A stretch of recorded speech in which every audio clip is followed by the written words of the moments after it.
Dial it back to supersize your business. I was thinking about things with dials. Remember when clocks used to wind up clocks? This is one of those to set the time before digital clocks existed. I think our kids these days, we have to remember to teach them how to tell time on a regular clock because both will still exist simultaneously.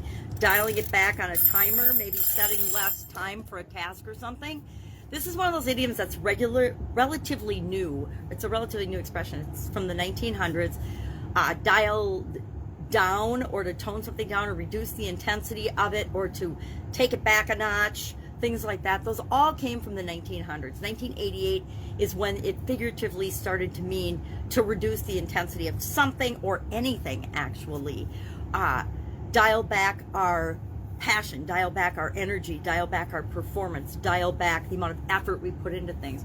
For one of my first jobs in corporate America during the summers when I was going to college, I don't think I had decided I was going to go into engineering yet when I had my first summer job at 3M, Minnesota Mining and Manufacturing. And I worked in a division where we actually made face masks, right?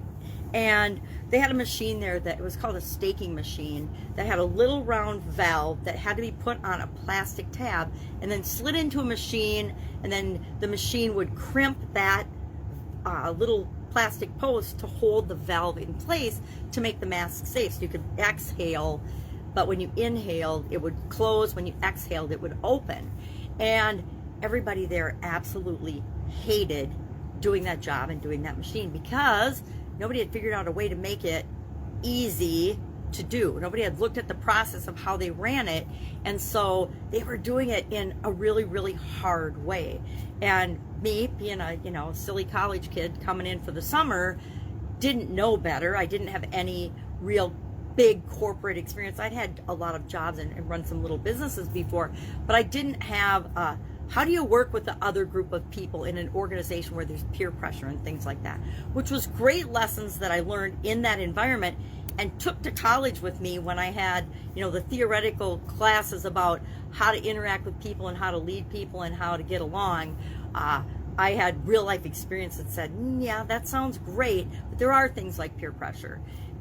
And so that's a story for another day, but I ended up figuring out a way to run as much on that machine in one shift as most people did, as it took and as they could in a whole week. And so management loved that, but my peers didn't love it until I helped them realize that they didn't have to run that machine anymore because I could run it one day a week, and we had the whole week's worth of valves that we needed for the rest of production ready to go. So I ended up communicating to them that there was an advantage to doing that. And then when I left for the summer, after the summer, before I left, I trained a couple other people how to do it, and they ended up liking doing it because they could actually sit and read a book or do crossword puzzles or whatever they wanted to while they ran this machine and stayed ahead of the machine. So win-win for everybody, but not necessarily in the beginning in their minds. So dialing it back, that was probably my first experience where people that I worked with, okay, it happened in high school too, but this is a better business-related story. People actually in the culture pressured me to dial back my performance on something because they thought it made them look bad. You see this a lot in union environments where the lowest common denominator rules because they want to set the pace and dictate the work. Again, worked in corporate America with a lot of unions and outside of corporate America as well, and found that not all the beliefs and practices are in the best interest of the organization or the people themselves. So dial it back. If you've ever been told to dial it back, hey, settle down, calm down, I guarantee my ex-husband told me to dial it back a lot when we were married. So this got me thinking today, with the thousands of different businesses and the different industries I've been involved in, what are the most common problems or places I see that people need to stop doing something or actually dial it back in order to supersize and grow their business? And I'll just share a handful of these. Of course, there's a lot, but the ones that came to mind first are probably the ones I see the most often. Number one, stop not being specific, not being clear, not being focused, not having a direction. When you don't have a direction and you don't communicate that direction and that the purpose of your organization on a regular basis, people are confused and they don't know what to, it doesn't attract customers to your business, and it does not communicate and help people in your organization align to, well, what's my role in having this mission happen? How do I fit in? If people don't know how they fit in, they tend to not, and they do their own thing. And when you have a whole organization of people doing their own thing, the culture suffers.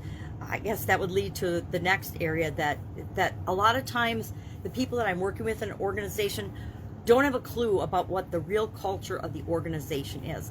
I think we talked the other day about not understanding what the customer's experience is. That would be one of my other top things. Make sure that you clearly understand and create the customer experience you want your customers to have. And then once you create that, make sure that that's being implemented throughout the organization, so that the customers are actually getting the experience that you expect them to get and that they want.